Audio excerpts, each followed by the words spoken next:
Ahí viene, a ver, ahora, ¿cuál es la composición del jugo gástrico? ¿Qué tiene el jugo gástrico? ¿Qué lo hace ácido? Toma. Ácido clorhídrico. ¿Qué tiene más? Pepsina. Pepsina. Al ácido clorhídrico, ¿quién la produce? La gastrina. ¿Qué células? ¿Qué células producen el ácido clorhídrico? Las células parientales. ¿Qué células producen la pepsina? Las células principales.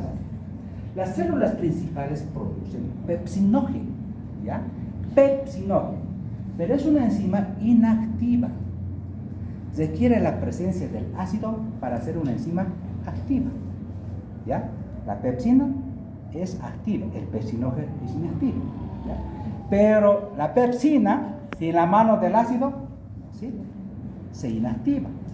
De tal manera, no se olviden que la pepsina es la enzima protolítica que degrada proteínas. Todo lo degrada. ¿Ya? ¿Qué va a pasar cuando le hagan una infusión?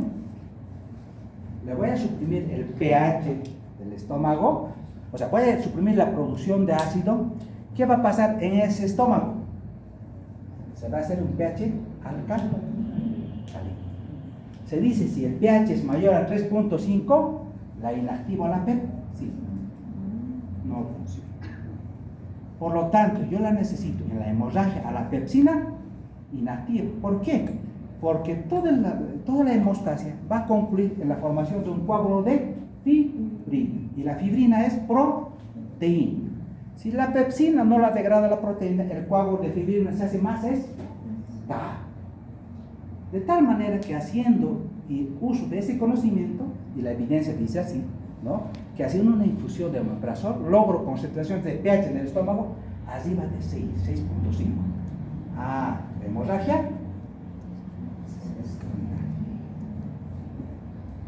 Eso es fisiología. Eso vamos a aprender conmigo. A entender la fisiopatología de las enfermedades, cómo diagnosticarlas y cómo tratarlas. Pero la parte práctica, ya no vamos a... Bueno, esta primera parte, chicos, de la parte digestiva, ustedes saben, la estructura, ya saben la anatomía, eso no voy a repetir, la función, sabemos sus estructuras, es importante entender la fisiología digestiva. Vamos a repasar, no se preocupen, vamos a repasar porque sí, no, entonces nos vamos a olvidar, vamos a para poder comprender. Lo que sí vamos a hacer énfasis en los tratamientos de las enfermedades, porque eso es lo que nos compete ahora, ¿no? Bueno, vamos avanzando. Ver, ¿qué dice?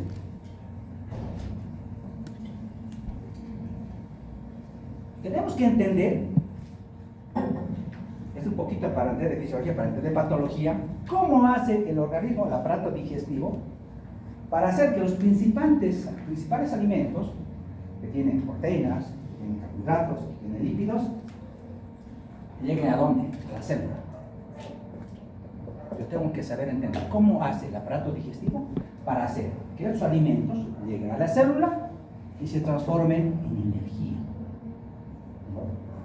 Desde el metabolismo, la célula va a liberar ATP. Pero yo tengo que entender cómo hace el organismo para fragmentar, ¿ya?, todas estas, porque esos son polímeros, son una asociación. Por ejemplo, las proteínas son un conjunto de aminoácidos. O sea, todo eso lo tengo que transformar de polímeros en monómeros para que puedan ser absorbidos a través del corriente sanguíneo y llegar a la célula. Entonces ahí comienza ya un poquito de la fisiología respiratoria, ¿sabe? Pero acá les he colocado una cosita. Y anótese y vayan almorzando, ¿ya? Por ejemplo, decía esta mañana a uno de los residentes: doctor, usted va a... Me dice, doctor, tengo una paciente de 70 años, ya mayorcita, y le tengo que administrar líquido. Me dice, ¿de cuánto de líquido le voy a dar, doctor? Oye, no me pregunte, se supone que tiene que saber usted. Bueno, ¿cuál es la forma? Por ejemplo, nótense por favor para que vayan memorizando, chicos, porque esto es práctica, esto no hay unos técnicos, nos lo van a dar así, porque es manejo de líquidos electrolíticos, no hay en los libros, así clarito. Cuando el paciente es mayor a 60 años, ¿ya?, mayor a 60 años, su requerimiento de líquidos para 24 horas es 25 cc día, ¿ya? 25 cc día. Si la paciente, su paciente tiene menor a 60 años, su requerimiento de líquido es 35 cc día. Entonces, por ejemplo, ¿cuánto pesa doctor? Le vas a dar aproximadamente 50. Multipliquen 50 y me dicen cuáles. Chicos, aquí es practicando, haciendo. Vamos a aprender haciendo, no es aquí a dormir. Hemos venido a aprender medicina. Multipliquen. La doctora tiene 50 kilos. Sus requerimientos de líquidos para ella, voy a utilizar la fórmula menos de 90 años, 35 cc. Multiplica el 35 cc por 50. ¿Cuánto es su requerimiento líquido día? ¿Cuánto de líquido la doctora va a administrar a su paciente? Eso. Ese es su esquema. Nada más. Esa cosa básica. Ustedes no crean, no la saben. Tienen que saber. Pasa que a mi paciente, por ejemplo, en cirugía, la han operado, viejita de 80 años. La opera y me dice, doctor, valoración, por favor, por medicina. Perfecto, vamos, lo valoro. ¿Cuánto de líquido le han colocado? 80 años, 3.000 cc. ¿Cuánto pesa? 40 de líquido. ¿Cuánto peso? 40 y le han metido 3.000. ¿Y qué tiene su paciente? Está con disnea. ¿Cuánto era su requerimiento de líquido? 40 kilos, mayor de 60 años, 80 años. ¿Cuánto es su requerimiento de líquido? Contra metido 3.000. De más Ustedes van a ver las indicaciones como de memoria los cirujanos. Hace 3.000 de zinc lactato cada 1.000 de cada 8 horas. 3.000 para 24 horas. Oye, cada paciente es diferente. El doctor no es igual a la doctora. Su masa muscular no es la misma, su talla no es la misma, el peso no es el mismo. Nada, nosotros tratamos enfermos, no tratamos enfermedades. Cuidado. ¿Qué ha pasado? Le han sobrecargado de líquido. ¿Y qué pasó? Como estaba posoperable, no operarse de emergencia, tenía albúmina de 2.1. ¿No? ¿Qué ha pasado, doctor? Albúmina de 2.1 y resulta que ahora le metió 3.000 de líquidos. Doctor, ¿qué importancia tiene el albúmina? Energía.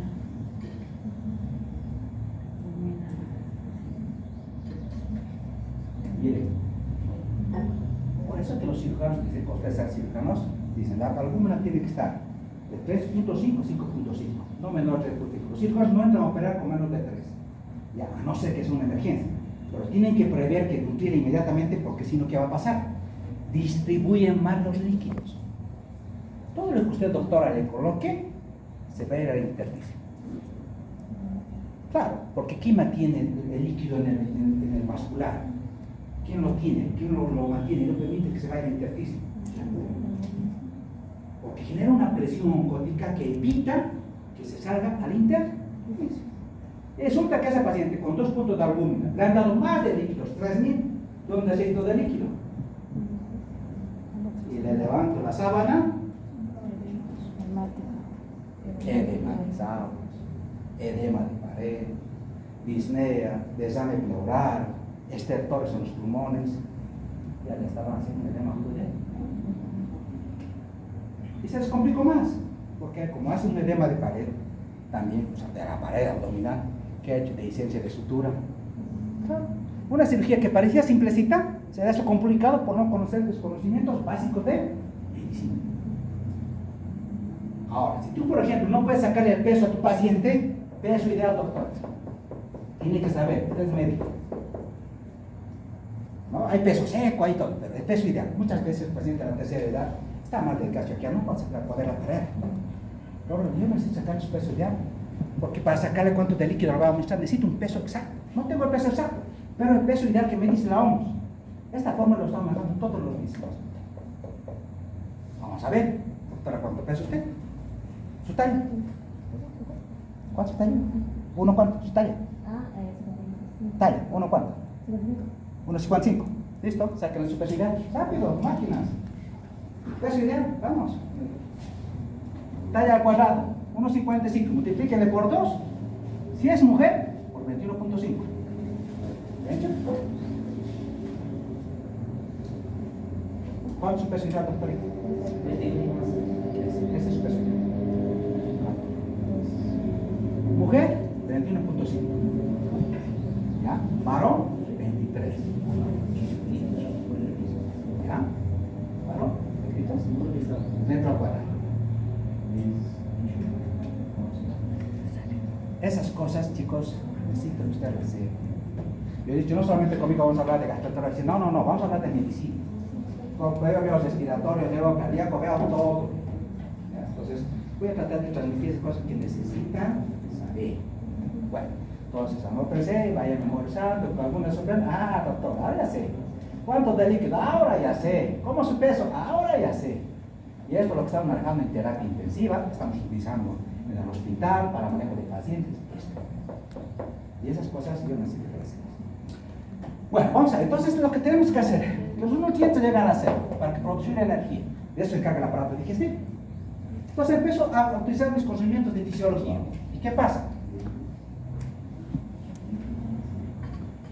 Todo lo que dijimos anteriormente, miren, cómo los compuestos complejos ingresan a través de la boca, como acá en presencia de enzimas se van fragmentando cada vez más pequeñitos para que puedan ser absorbidos y llegar al hígado. Circulación hepática, llega. Pero vamos a comenzar por acá, la digestión. Cada parte del aparato digestivo cumple una función, una o dos funciones. Por ejemplo, la primera parte del tubo digestivo tiene que ver, la parte de la cavidad oral es el esófago, ¿ya? Eso es el esófago. ¿Qué funciones de esta va a la base de ser el esófago? De todas estas funciones básicas. ¿Qué función? La tendría que ser el esófago. Digestión, podemos cuidar para la digestión porque realmente tiene que ingresar. ¿Ya? Digestión y tiene que progresar, meterlo al estómago. ¿No? Tiene que progresar. Probablemente de estas funciones, esta y esta. Usted me dirá, pero ¿por qué, doctor, está hablando de eso? ¿Saben, doctores? Lo primero que yo pregunto en la consulta, por eso hay que estar en la práctica. Y he visto que muchos colegas no hacen eso. Si es digestivo, lo primero que yo tengo que preguntar a mi paciente, ¿se alimenta normal? ¿Tiene alguna alimentación? ¿Ha desayunado? ¿Ha podido almorzar sus alimentos? Si me dice, doctor, logro deglutir, logro hacer pasar los alimentos, ¿qué ha pasado, doctor? No tiene ningún problema en el esófago. El esófago está aquí. Si yo no he preguntado eso, hay ese medir. Puede que mi problema de mi paciente esté ahí arriba. No logro digerir. ¿Qué pasa? Acalasia, estenóspectica de esófago, ¿no? Un tumor en el esófago. Pero yo no le pregunto la pregunta básica, si deglute o no deglute. Y en la evolución, ¿qué tiene que ser el doctor? Al rato me llama la doctora. Doctora, en la evolución, aparte de que el paciente nos han enseñado, subjetivo, objetivo, intuición y claro. En el subjetivo lo que yo le pregunto, ¿cómo está? ¿Cómo está? Si entró por dolor, ¿cómo está su dolor? Pero después coloco ahí, tolerancia oral y tránsito intestinal. Tolerancia oral, ¿qué significa? Si estaba bonita, no logró deglutir. ¿Tuvo alguna dificultad? ¿Alguna molestia? No. Perfecto. Tránsito intestinal. ¿Eliminó sus gases las heces? Sí, perfecto. ¿Qué tiene? Solución satisfactoria. Si tuvo algún problema gastrointestinal, les estás resolviendo. Pero si el interno no ha preguntado sus datos principales, tolerancia oral y tránsito intestinal, o sea, ¿qué patología digestiva está evolucionando? Si mi paciente come y elimina gases y heces, es un paciente que no puede estar nada. Porque nada hace o nada impide que tenga una digestión normal o una digestión, un tránsito normal. Entonces, esas preguntas son clave. Yo lo primero que le pregunto es, evalúo fisiológicamente si esta parte del tubo digestivo está comprometido o no. Le pregunto si se alimenta. Él me dice, doctor, no pasa nada, pues logro hacer pasar la comidita bien y pasa hasta su estómago acá. Sí, doctor. Entonces, aquí para arriba. Ahora me falta de aquí abajo. Y eso después, ¿no? Sigo bien. Y cuando come, señor, se le hincha la barriguita porque no por dolor abdominal, me cae por dolor abdominal y la barriga se le hincha. No, doctor, como había no sus hijos, una viejita que me trajeron de 70 años, viene con dolor abdominal. Yo le pregunto a la viejita, no, ¿y cómo se alimenta? Come bien, doctor. Todo está bueno. Y sigo preguntando, ¿y cómo hace del bañito? Normal, doctor. ¿Sí? No se le hincha nada, bota casito, no hace esas duritas. No, doctor. Conclusión, tolerancia normal, tránsito intestinal conservado, no tiene nada digestivo. Solo con preguntar, yo he hecho el diagnóstico. que no es digestivo. ¿Saben qué era? Pase señor, páseselo, que se aprofara, pues también. Recibí su tórax, herpes zóster. Por esto. No era problema digestivo, yo sé que no era porque no había que le impida tampoco que le dijera y tampoco le venía. Herpes zóster. ¿Cómo lleva el diagnóstico? Solo fue pregunta. La paciente igual viejita me lo traen, doctor, aquí, saca una plaquita, hernia de disco. Y todo lo que tenía era el promedio de un dolor isladioso a la parte anterior. Le va con una escoliosis así, con fractura de vértebras. Y la viejita lo mismo, se alimenta bien, come bien, sus necesidades normales. No es digestión. Chicos, pregunta. Entonces vamos avanzando, vamos al estómago. Si hubiera algún problema en el estómago, empezamos con los problemas dispersos, distensión, plenitud postprandial, náusea, algo no está bien en la digestión. Entonces digo, bueno, el problema es estómago. Sigue bajando, el intestino delgado, muchos gases, ¿no? Igual si tiene diarrea, el problema es el intestino delgado, ¿no? Y más abajo, lo siempre preguntando, el problema es que no puede ser caquita de repente, siempre o de repente. No, doctor, así es normal, mujer de 40 años, que de repente empieza a tener molestias en su ritmo evacuatorio. De repente el doctor empezó a constiparse hace 6 meses, antes era normal, no tenía ningún problema, y de repente no puede ser, y cuando hace ese con sangre y todo. ¿Qué es, doctor? Cáncer colorectal.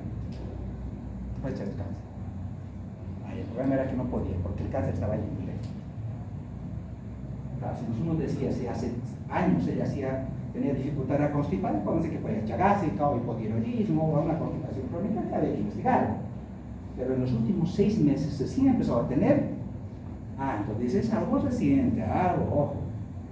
Cáncer. El cáncer colorectal es muy frecuente en las mujeres. Muy frecuente. Uno como breve. ¿Ya? Ojo. ¿Saben? Bueno, iremos. Entonces, todas las preguntas, esas discusiones tenemos que saber sí o sí. Vamos a ir rapidito. Bueno, esto tenemos que saber sí o sí.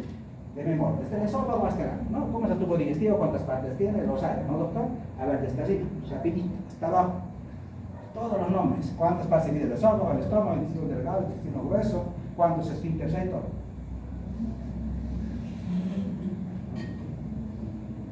Si no, no vamos a poder entender, es difícil. Doctor, y vamos. Desde la boca hasta abajo.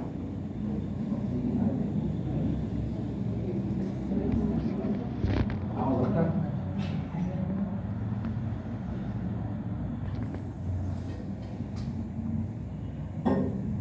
No se preocupe. Esa es la idea. Esta primera clase vamos a recordar. Tranquilos.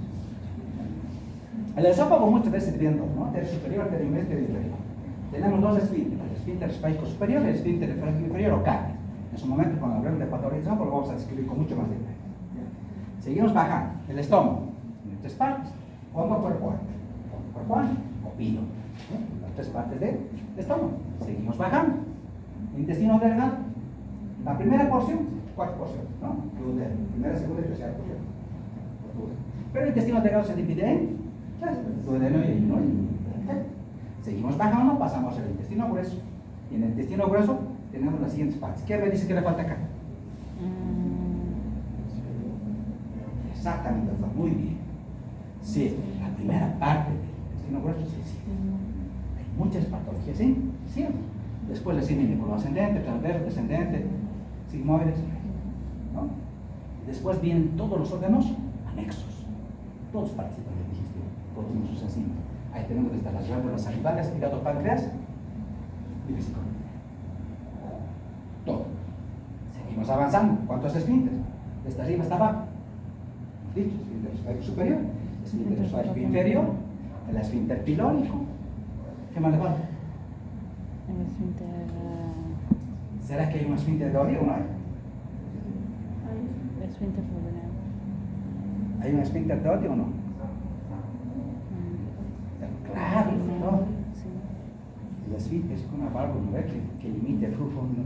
Por ejemplo, es diferente el flujo biliar en reposo durante la digestión, ¿no? El esfínter de Oddi es el esfínter que limita ese flujo normal de la bilis hacia el duodeno. Tenemos un esfínter de Oddi, ¿no? Seguimos bajando a nivel intestino delgado y grueso, la válvula biliar, se cae. Uno dice esfínter o válvula, no importa. Vamos hasta el ano, esfínter anal externo, esfínter anal, son todos los esfínteres. Obviamente cada uno tiene una función, ¿vale? Lo que permite que cada parte del aparato digestivo cumpla una función. Por ejemplo, si yo digo que hay un esfínter pilórico, por algo Dios ha hecho que sea un esfínter. Porque yo requiero 3 horas para digerir los alimentos, por lo menos, sólidos. Entonces no es que el alimento entra y sale, no, esto se ha visto por fisiología que no es. Hay una estructura neuromuscular que actúa y que hace que los alimentos progresen, tengan una actividad motora normal, pero requieren 3. Entonces todos los esfínteres cumplen una función. Todo esto, chicos, ustedes van listo, ¿eh? Fisiología, eso estamos acordando. Ahora es eso, ¿se acuerdan?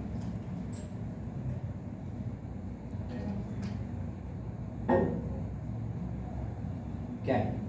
Bueno, pared aquí, desde la pared. Esto sí tengo que ser de memoria. Todo el aparato digestivo tiene que ser la misma estructura, la misma pared, con algunas diferencias. ¿Ya? ¿Cuáles son las primeras diferencias? En el esófago, ¿qué creen que es diferente en relación al resto del tubo digestivo? Vamos, doctor. El músculo estriado. No, doctor. Vamos, doctor, yo sé que usted sabe.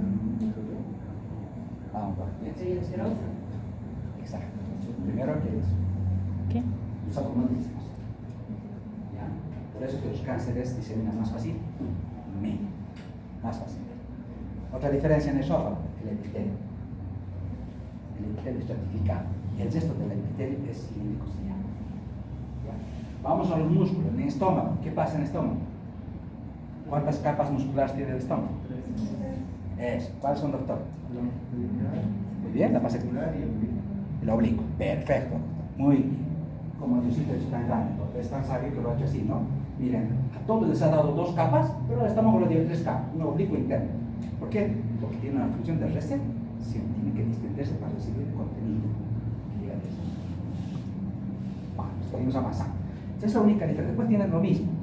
¿Qué es lo importante en la mucosa? Tenemos que saber que la mucosa tiene 3 cosas: epitelio, lámina propia y titular de la mucosa.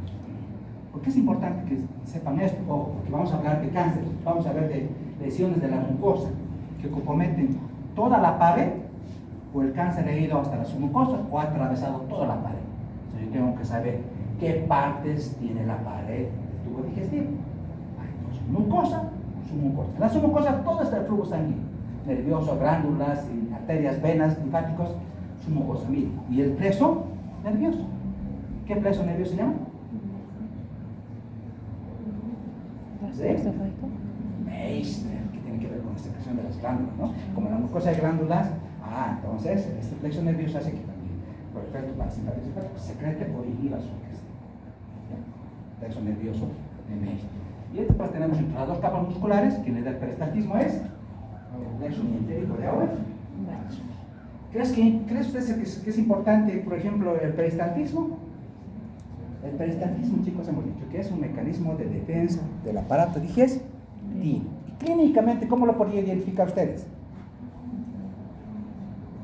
Si está aumentado su peristaltismo clínicamente, ¿cómo lo podrían identificar?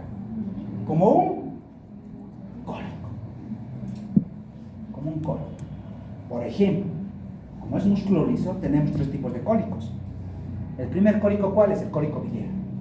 Tenemos el cólico renal y el cólico intestinal. Los 3 tienen la misma estructura. Los 3 funcionan a través de mecanos receptores. Los 3 están asociados a dolor, náuseas y vómitos. Pero la pregunta es, ¿por qué el paciente tiene cólico? ¿Qué pasa con un cuerpo extraño? El doctor tiene una nefritis, un cálculo de la pelvis, mirar ureter. Estos que cuentan los varones, las nefritis, los cálculos son muy frecuentes, los varones sí. Cuando hay dolor abdominal, por ejemplo, un varón, yo no pienso, para ser un joven menor de 40 años, no hay infusión urinaria, imposible. Lo primero que voy a pensar es en cólico renal. ¿Ya? Imposible, no hay, yo no he visto. En las mujeres sí, lo primero que pienso es infusión urinaria. De los varones. Entonces, ¿qué pasa cuando el cálculo entró al ureter? ¿Qué pasó, doctor? ¿Qué va a hacer el organismo? Si este es un cuerpo extraño, lo tiene que expulsar hasta que lo elimina. Una vez que el cálculo entra en vejiga, ¿por qué le estoy diciendo eso? Cuando hablamos de patología biliar, Por ejemplo, cuando el cálculo migra de la vesícula hacia el conducto, ¿qué pasa en el colédoco? Reponimiento, peristaltismo.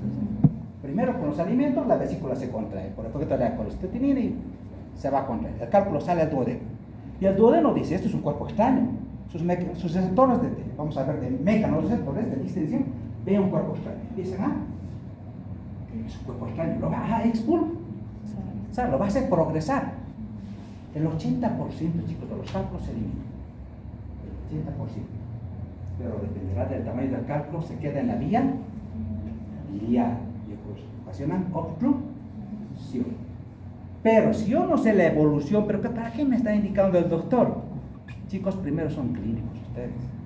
No se vayan directamente a exámenes con nada. Si el paciente vino por dolor, fue un cólico, miren, ustedes tienen que hacer seguimiento a la evolución del dolor.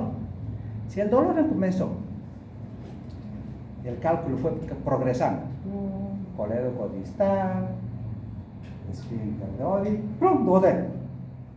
¿Qué ha pasado con el cólico? Se pasó a duodeno. ¿No? Listo. Le pregunta a la paciente, señora, ¿cómo está? Ya no me duele, doctor. Le puso el cálculo. Pero obstruyó. En un momento obstruyó la vía biliar, probablemente. Pero con suerte lo expulsó. Pero claro, muchos cálculos de buen tamaño y a nivel del esfínter, plus impacta, ¿no? Eso ya no sabe. Pancreatitis, colangitis, todo. Pero, el peristaltismo es muy importante. Corte transversal, ¿qué les parece? Lo mismo, ¿no? Pero esto ya he visto de un corte. Empezamos para adentro hacia afuera, lo hacia adentro, con todas las capas que hemos visto. ¿El aparato digestivo tiene un control nervioso? Sí. Como he dicho, el sistema nervioso entérico, ustedes están en fisiología, chicos, es un cerebro, el cerebro entérico, porque tiene muchísimas, 100 millones de neuronas. Exacto, ¿no? La médula espinal, ¿cuántas neuronas tiene? 6 millones. El sistema nervioso central, 100.000 millones de neuronas. Pero esto tiene 100 millones igual que la médula. O sea, es un sistema nervioso entérico. Está compuesta principalmente por esto, ¿no? El plexo muscular, o de Auerbach que todos conocemos, que se encarga de la motilidad, y el plexo de Meier que se encarga de la secreción y el flujo sanguíneo local, ahí, ¿no? Pero eso tiene otro control, un control autónomo. ¿De quién depende? Del sistema simpático parasimpático, ¿no? El simpático inhibe la actividad del sistema, el parasimpático aumenta la actividad. Pero no solamente acaba el controlar, usted ha visto por fisiología, tiene que haber también toda la sensibilidad, tiene que ver con el tronco espinal, el cerebro. También hay un control central, un control autónomo y un control local o periférico. Todo está bien controlado. ¿Por qué creen ustedes, por ejemplo, cuando ustedes, una persona ingiere un cuerpo extraño, clavo, en el hospital, ¿cuántos nos hemos sacado? Alfileres, monedas, algunos, y hasta gampas de la perforadora. ¿Y por qué no han perforado hasta alguna vez aguja? La aguja y ¿qué creen que ha pasado? ¿Por qué no? O sea, perforó y se ha pasado a cavidad y un pico, ¿no? ¿Qué pasó? ¿Qué pasó? ¿Por qué ese cuerpo extraño no complicó? Y se eliminó. Uno dice, oye, pero miércoles ha pasado tanto lugar y nada, y esfínteres y nada. Porque nosotros tenemos un control también central que percibe esta sensibilidad, ese sector sensible. ¿Qué va a hacer? ¿Qué harías si yo, por ejemplo, te pincho con una aguja? Te vas a alejar del estímulo o te vas a aproximar. No, ¿eh? Te vas a alejar del estímulo porque tú lo estás sintiendo esa sensación. Es lo mismo. El intestino como que se va, pero el peristaltismo sigue su función. Cada vez que llega a un sector, se aleja. Y el otro sigue progresando. Y por suerte se mezcla con la materia fecal y todo lo demás, ¿no? Se logra expulsar. Esa es la parte del digestivo, chicos, tremendo. Pero ustedes ya lo saben por la cirugía. ¿Tiene un control hormonal? Sí. Tenemos todo el tubo digestivo está controlado, el sistema nervioso, que es un sistema también, controla hormonas, nada. Hay hormonas que cumplen y hacen una función importante, la gastrina, la guanilina, la colesterol, tiene una función. Vamos a hablar un poquito cuando hablemos ya de patología. Vamos a ver. ¿Y qué les parece esto? ¡Wow! Esta mañana le preguntaba a mis residentes, decía, a ver, doctorcito, usted que está haciendo R1 de primer año, aprobado, está haciendo su primer día de residencia, está entrando el 1 de marzo, a ver, hábleme de esto. Circulación esplácnica.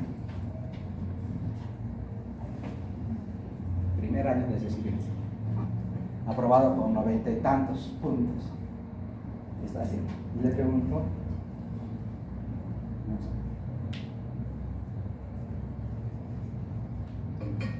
¿Será importante? Demasiado importante. Demasiado importante. Es como decir, por ejemplo, el pulmón. Si yo no sé circulación pulmonar o menor, no sé fisiología respiratoria. Por ejemplo, si no sé circulación mayor, no sé si fisiología cardiovascular. No bien. Y la parte digestiva también. Imagínense, miren, todos los alimentos que nosotros estamos logrando, hemos logrado digerirlos, hasta esas sustancias pequeñitas como un agua, vamos a absorber aminoácidos, ácidos grasos, glucosa. ¿Por dónde se van a absorber? A través de la pared, a través de dos venas principales. ¿Cuáles son? La vena mesentérica superior. Esta es la vena mesentérica inferior. Todos esos alimentos tienen que llegar ¿a dónde? Tienen que pasar al hígado. Se confluyen. Siempre les preguntan esto, ¿no? La vena corta resulta de la fusión del flujo venoso de dos venas principales, la vena esplénica y la mesentérica superior. No la inferior, nada que la inferior drena en la esplénica. ¿Ya? Pero todos esos nutrientes van a ser recogidos a través de este sistema venoso. Van a confluir en la vena corta, tienen que llegar al hígado. Resulta que ahora, esta vena, primero, le llegó un coágulo, un trombo. Eso se llama trombosis de la vena porta. Es agudo y es crónico, hay dos tipos, pero trombosis, un coágulo que ha llegado. ¿Quién creen que va a pasar si un coágulo llegó a la vena porta? ¿Qué ha pasado? Vamos, doctor, tranquila. Exactamente. El flujo venoso normal está liberado. Hay una obstrucción al flujo portal normal. Por lo tanto, ¿qué va a pasar con ese flujo venoso portal? ¿Qué va a pasar con esa sangre? Pues empieza a redistribuirse y todos sus afluentes se dilatan. ¿Por qué creen que hay varices aquí, como el signo de la cabeza de Medusa acá en el abdomen, por hipertensión portal? Porque esas venas umbilicales que normalmente estaban con las otras se abren, se canalizan. Y el paciente tiene esa sangre que no pudo pasar por la vena portal para la pared abdominal, usted va a ver esas varices. ¿Por qué creen que la vena, el vaso crece en pacientes con cistosis? Porque la sangre, como no puede, regresa, se hace esplenomegalia. Las venas que tienen que venir del esófago se dilatan, hacen varices esofágicas. ¿Qué pasa con las venas, por ejemplo, de las rectales, hemorroides? El paciente sangra. Entonces, vean la importancia del flujo venoso portal. Cualquier cosa que altere este flujo venoso portal.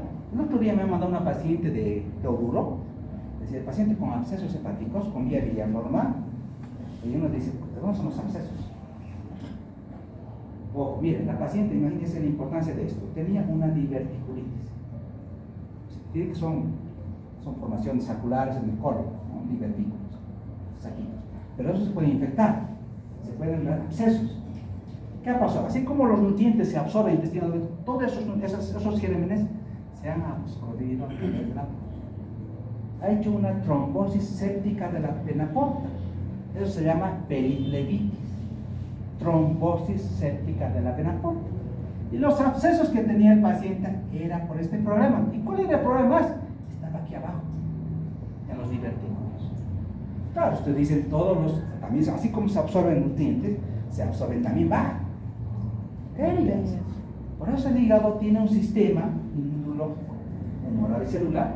Ahí tenemos, por ejemplo, a nivel de los sinusoides hepáticos, donde están nuestras células de Kupffer, nuestros macrófagos hepáticos, las células de Kupffer, el sistema endotelial, cuerpos y células, que van a ¿qué? Filtrar esas bacterias para que esas no pasen a la circulación sistémica, pero pasa por ahí.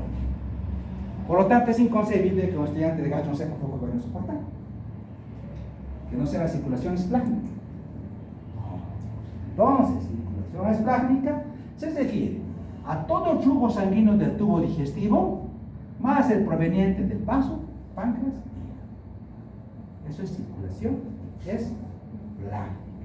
Entonces, eso para que ustedes vayan un poquito recordando, porque vamos a hablar obviamente esto más con más detalles cuando hablemos de cirrosis hepática y hipertensión portal y complicaciones. ¿No? Vamos a hablar un poco de fisiopatología. Es importante que vayas recordando que esto es necesario para poder comprender esta patología, si no, no van a entender. Bueno, en todo el tubo digestivo, ¿qué tenemos en todo el tubo digestivo?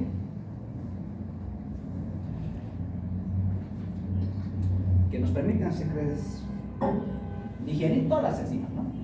Todos los gramos producen gran cantidad de, algunas moco, porque son calcitones, moco, algunas producen enzimas, electrolitos, algunos más bicarbonato. Por ejemplo, aquí tenemos las glándulas de Brunner.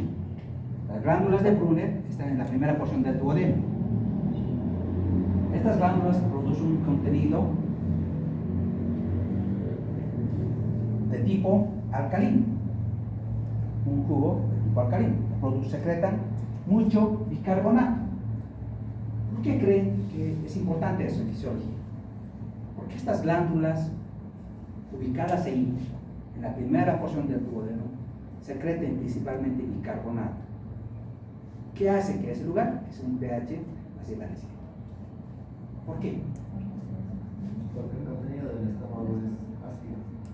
Exacto. Esta primera porción del duodeno va a soportar toda la carga ácida del estómago. Todo. Claro, entonces, primero tengo que neutralizar el ácido que viene en el estómago.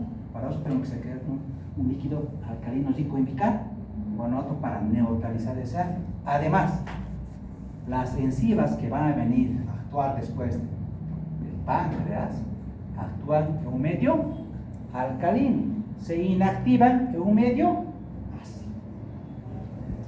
Eso nosotros lo sabemos por fisiología. Entonces lo han pasado. Lo saben eso. Entonces, todo tiene una razón de ser. Todo está forrado, todo está bien cronograma. Ahí está, ¿qué les parece?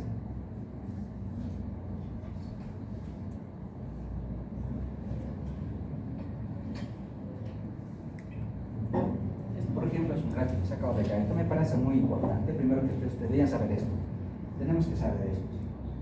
No podemos decir, wow, no sé cuánto se puede salir. No. Ya, el otro día igual, a los chicos les preguntamos, a ver, díganme volúmenes. Volumen diario de secreción de cuánto de páncreas, cuánto de volumen produce, cuánto de jugo con pancreático, cuánto de jugo gástrico, cuánto de bilis.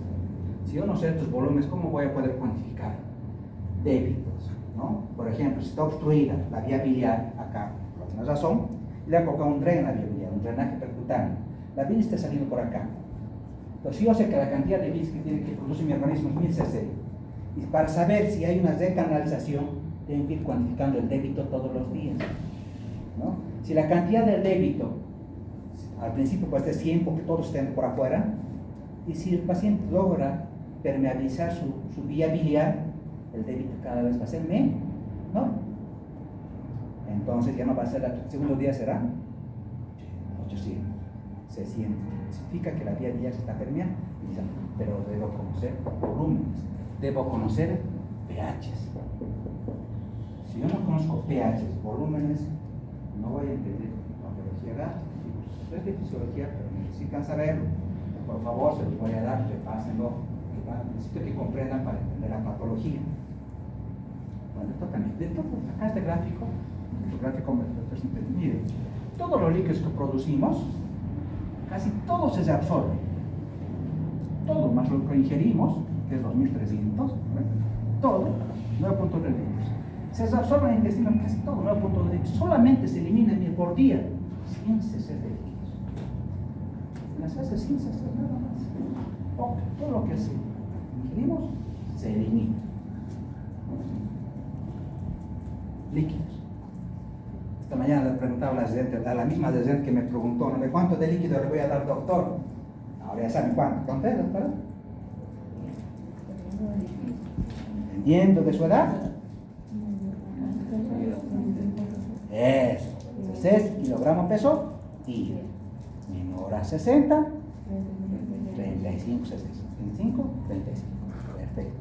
Ahora, doctor, yo estoy dando líquidos. ¿Cuánto es la diuresis hora de su paciente? ¿Cuánto usted espera que su paciente orine por hora? Porque si estoy dando líquidos, no sé cuánto va a orinar, no tiene sentido. Un poquito hay que controlar. Mi paciente, por ejemplo, entra con diarrea, entra con una deshidratación severa, le falta volumen. Estoy dando volumen, yo necesito saber si mi paciente ya tiene un problema renal, entra una insuficiencia renal por hipovolemia, orina poco, en oliguria. Y te estoy diciendo ahora que le controles diuresis hora cada 6 horas. Y te voy a colocar una indicación, te voy a decir, si la diuresis hora, doctor, es menor a 35 cc hora, hagan una carga de 300 cc. Y la doctora dice, pero doctor, ¿y cuánto es la 10 horas? No se olvide. ¿Dónde está Mario? Algo muy bien. Ay, debe ser este. ¿Cuánto es la 10 horas? ¿Cuánto está?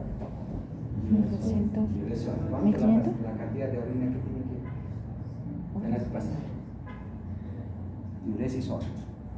¿Por qué hacemos kilogramo peso? Porque varía, no podemos manejar. La diuresis me han dicho es de 50 a 70 cc del doctor. Eso es en general. Exactamente, porque cada paciente es diferente. Pero tengo que saber cuánto orina por hora.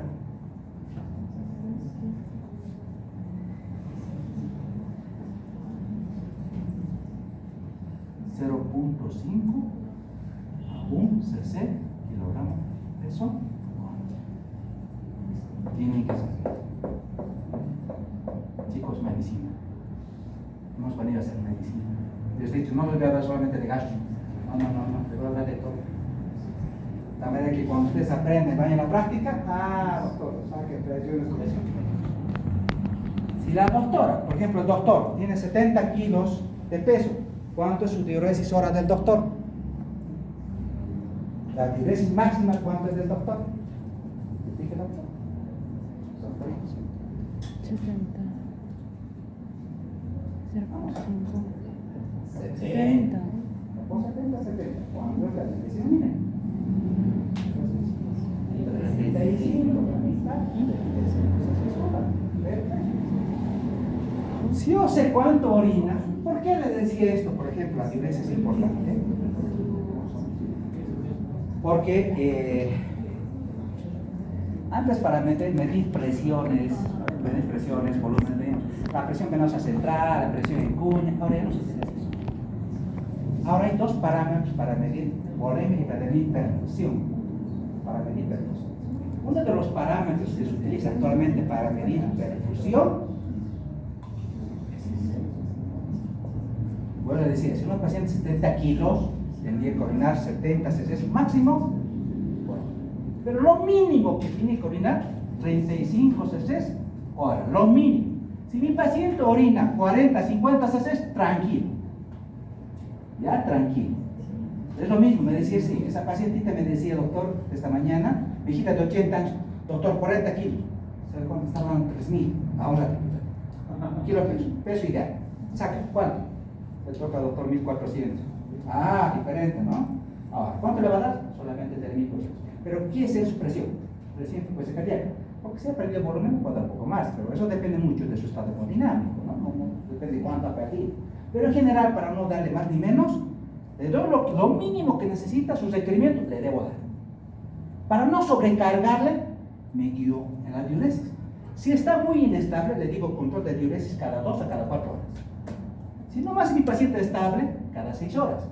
¿Eso qué significa? Que el interno lo que va a hacer es controlar la diuresis cada 6 horas, porque yo he colocado en la indicación y lo que yo he colocado se cumple.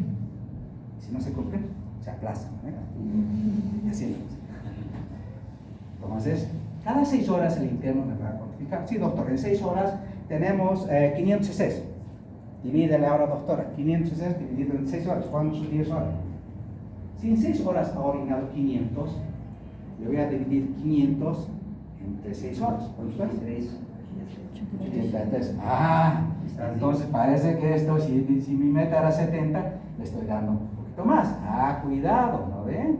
Entonces le voy a restringir un poquito de volumen y le voy a dar lo necesario. Entonces yo me oriento con la diuresis. Si me dicen, no, doctor, está en 60 cc, no haga carga. No haga carga. Entonces yo lo voy a dar de acuerdo a su necesidad.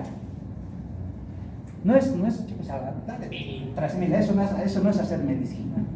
Ya he visto todos hacen 200, 300, no.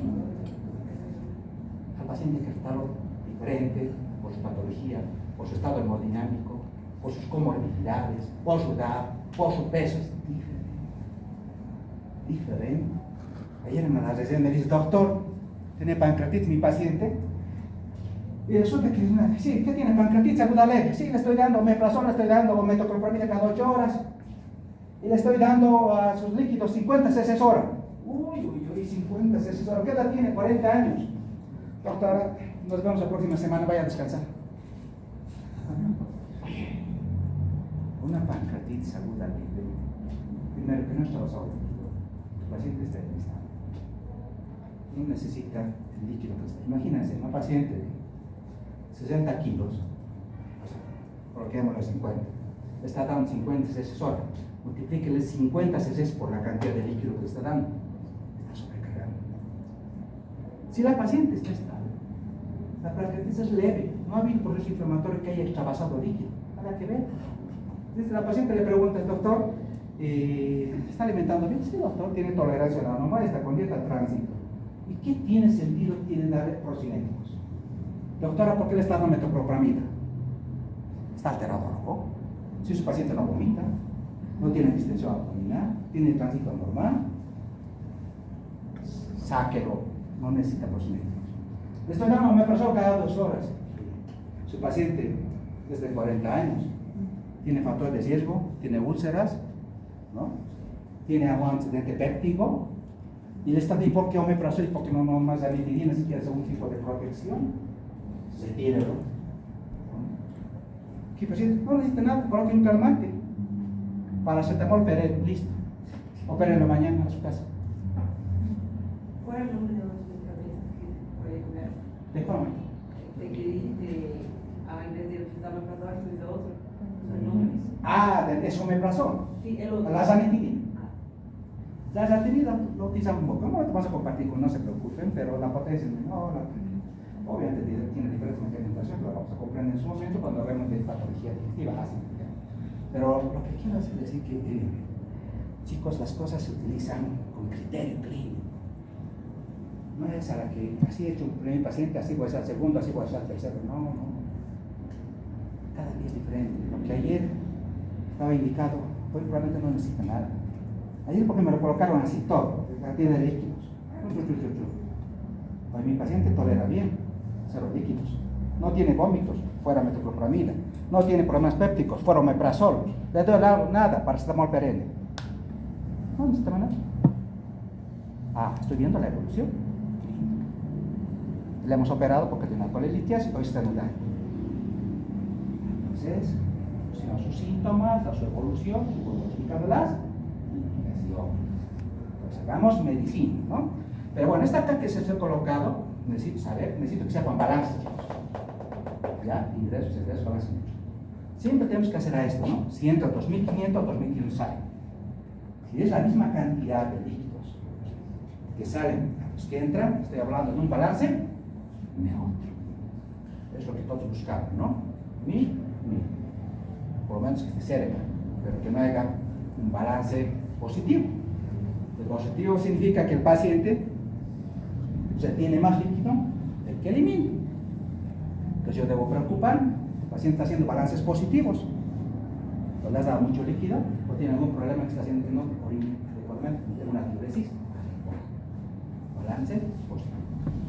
El balance negativo es el que el paciente elimina más de lo que le estás administrando, ¿no? Bueno, eso sería favorable, pero hay una fase políbrica de la enfermedad celular también que hace con el virus, ¿no? Pero eso es algo, lo más frecuente es esto, que tengas balances positivos. A esa viejita, en una semana que la han operado, hacemos sus balances acumulados. Le decimos, a ver, sume sus balances de los últimos 3 días. ¿Sabe cuánto de balance acumulado tenía? 5.000. Balance acumulado de 5.000. Se le han dado más, y ha orinado poco. Pues lo que ha orinado, doctor, en los 3 días, orinó 1.500. Y resulta que lo que le ha administrado es 5.000. Tiene un balance acumulado positivo mayor a tanto. Claro, ¿cómo no va a estar nada? ¿Vale? Balance. Ingresos y egresos. Bueno, seguimos viendo.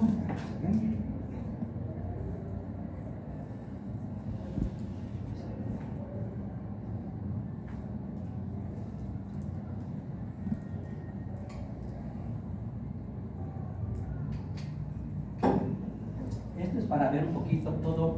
Chicos, sabemos que todos estos compuestos sufren una degradación. Primero es una degradación hídrica, pues en hidrólisis, y después resulta una degradación química enzimática, ¿ya? Pero todos los compuestos complejos tienen que convertirse en compuestos simples. Los almidrados o carbohidratos en glucosa. Tienen que sufrir una degradación. Lo mismo de las grasas. Los principales compuestos de alimentación son los triglicéridos. Los vamos a fragmentar hasta ácidos grasos y glicerol, y así los vamos a absorber. Eso lo sabemos por fisiología. Lo mismo con las proteínas, ¿no? Las proteínas, ¿qué van a hacer? Tienen que compuestos complejos en complejos simples. Lo voy a absorber como aminoácidos. Si yo tengo que entender por fisiología cómo se hace eso, ¿no? Es lo mismo. Ya hemos visto que es importante esto, la motilidad sí. Hay unas células. A ver, ¿quiénes son las células marcapasos del tubo digestivo?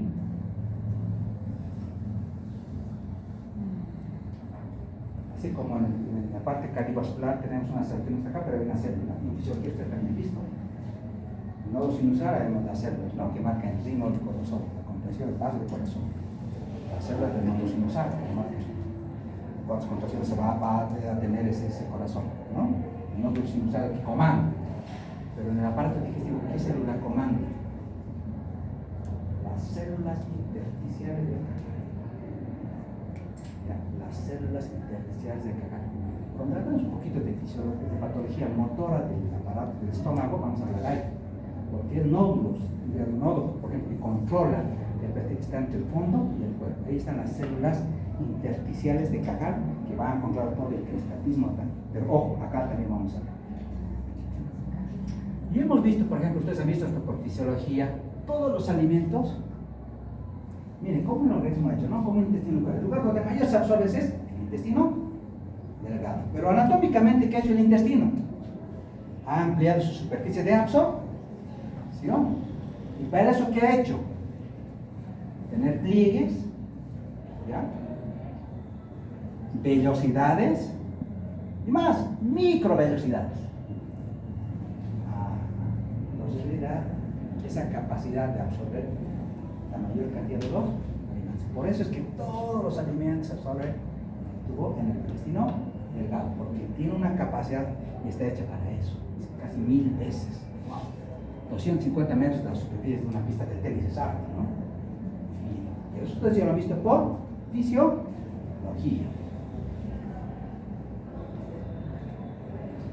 Esto un poquito de...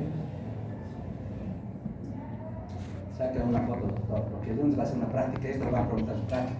Saca una foto, doctor. Sáquenle, porque eso va a ser traído. Pero doctor, no. Eso lo van a preguntar el lunes cuando está su primera práctica. ¿No? Si se sigue, examine a ese paciente. Díganme su semiología, ¿cómo se hace la semiología abdominal? Eso es lo que tienen que colocar.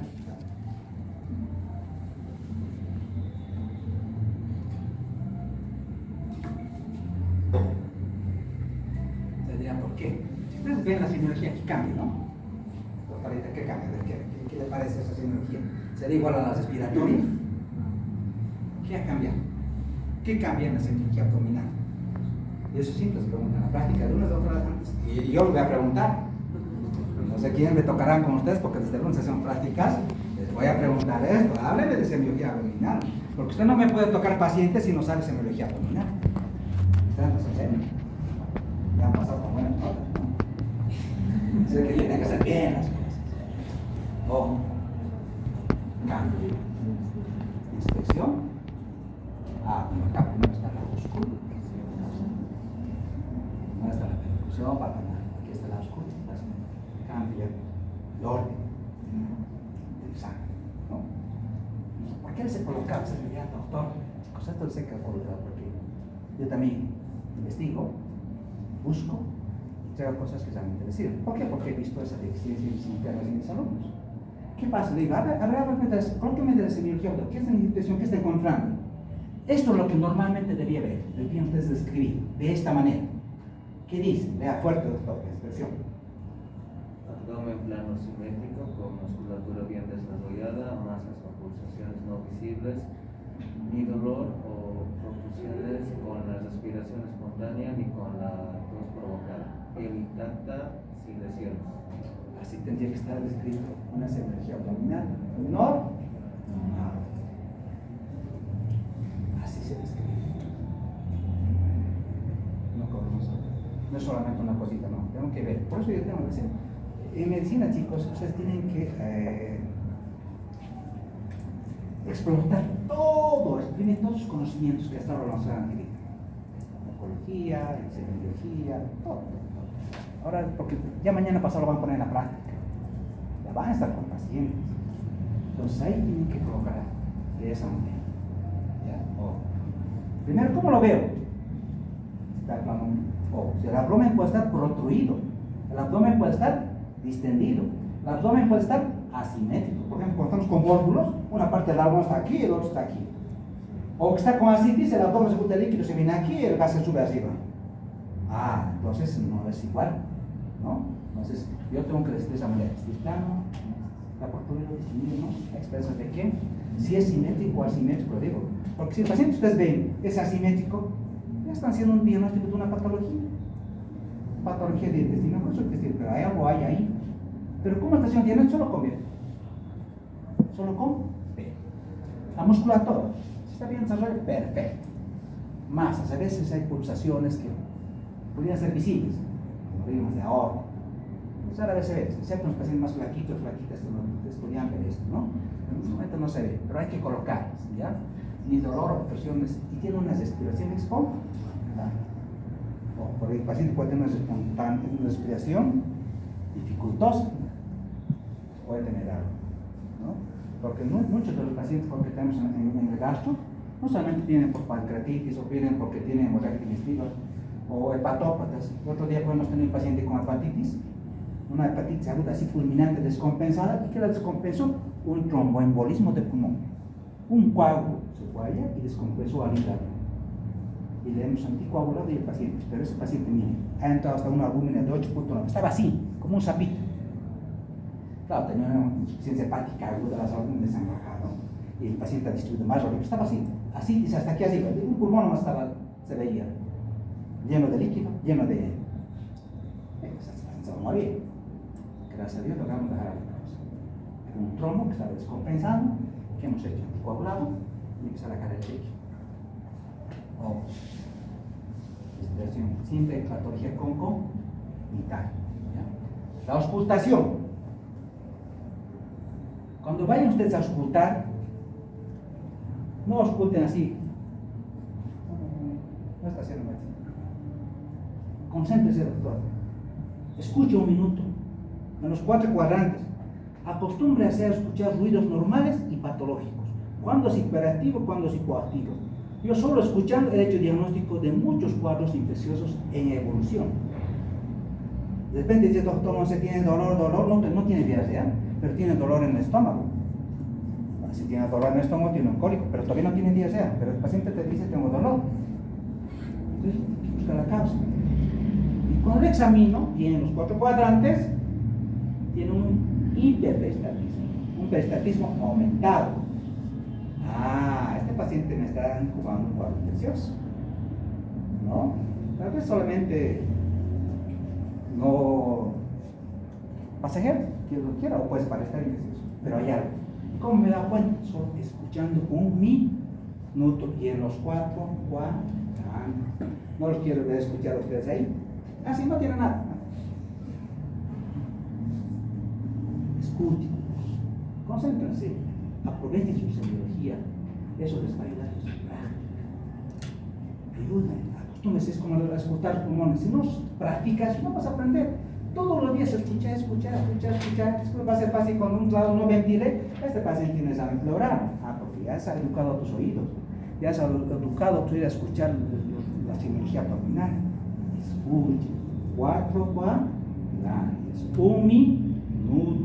Cuidado, ¿no es? Ayer, por ejemplo, había una paciente con una semana de apendicitis y le han operado. ¿Saben qué ha pasado? Solo tenía un dolorcito acá. No, los laboratorios normales, los blancos normales, no habían callados. ¿Lo operan o no lo operan? Un paciente, por ejemplo, con apendicitis, ¿qué es lo primero que se altera?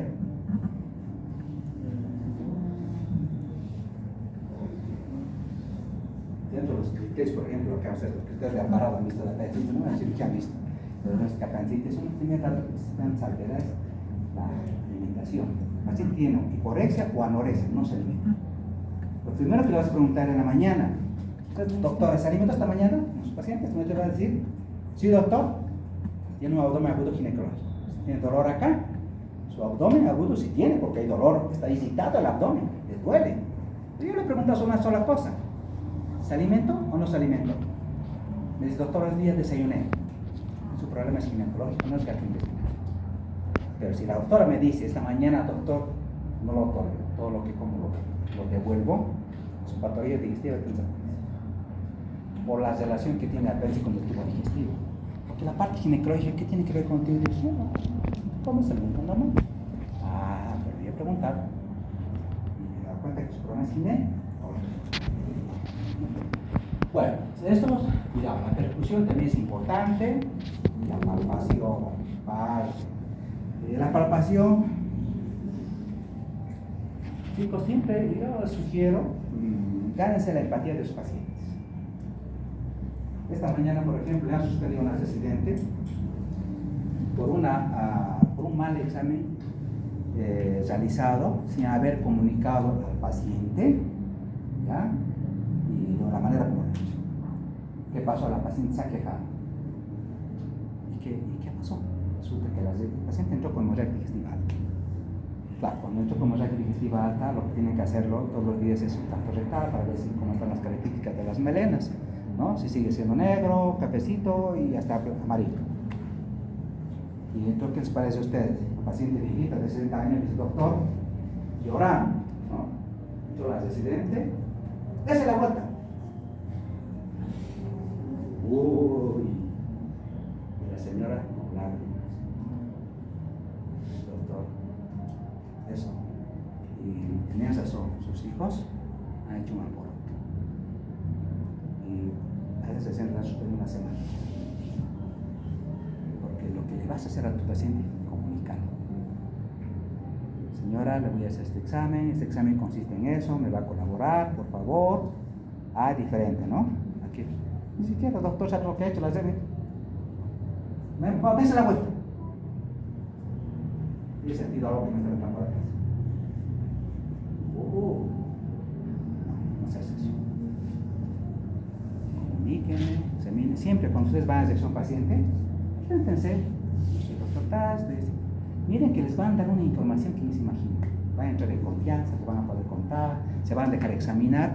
Otra cosa, ustedes van a un paciente, escuchar, un ratito, preséntense. Él quiere saber quién son ustedes, porque ellos también tienen hijos, tienen familiares, tienen chicos que están estudiando medicina. Entonces, si ustedes soy estudiante, tengo que aprender, mi profesor es el doctor, y por favor, si me permite examinar. ¿Cambia o no cambia? Diferente, aquí le diga, ¿no? A ver, ¿se expira o no se expira? ¿Tose o no tose? ¿Qué está haciendo? Dese la vuelta. La paciente me puede hablar. ¿Quién es usted? No lo conozco. ¿Qué me está haciendo? Educación. Educación. Comunicación. Empatía.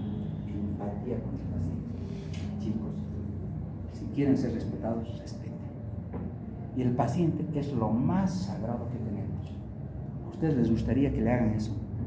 ¿O a sus familiares? ¿Qué haría usted, doctora, si a su mamá le hicieran eso que le ha hecho el accidente? Usted le da uno, ¿no? Ay, O le hace lo mismo, ¿no? capaz. Pero esta vez sin anestesia, ¿no? Sin anestesia. Bueno, porque nosotros tenemos que hacer eso. Bueno, pues chicos, empatía. Y cuando tú te comunicas con tu paciente, te va a dar toda la información. Va a ganar confianza. Te dice, sí, doctor, respire, por favor, señor. Te lo va a respirar, te va a respirar, se va a dejar examinar. No hagan como, ¿no? Y esto, ¿qué les parece?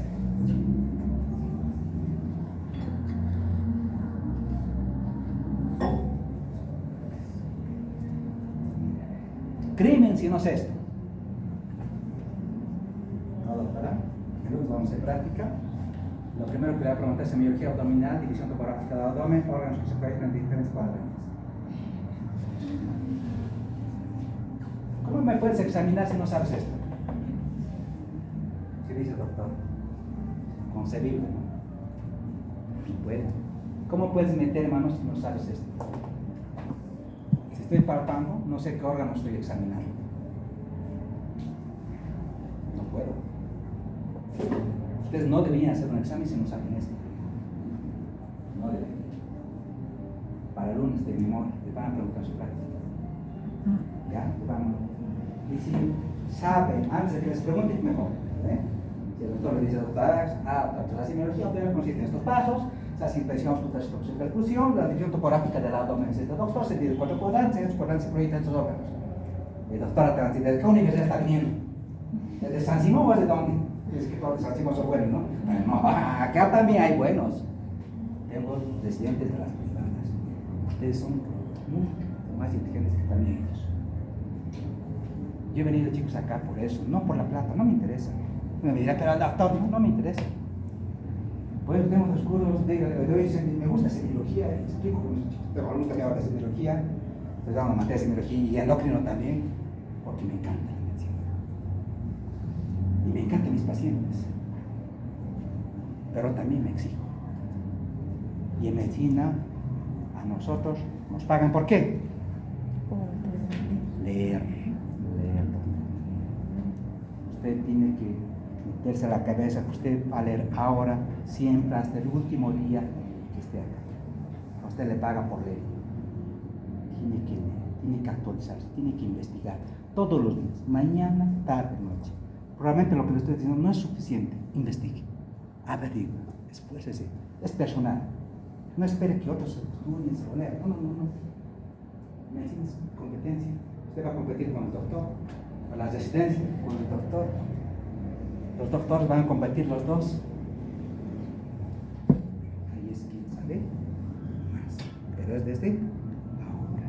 ¿Ya? Toda esta información que voy a dar, por ejemplo, veo las guías, los exámenes también de la ENAM, los exámenes que se para España, veo los contenidos, mucha información que les voy a transmitir.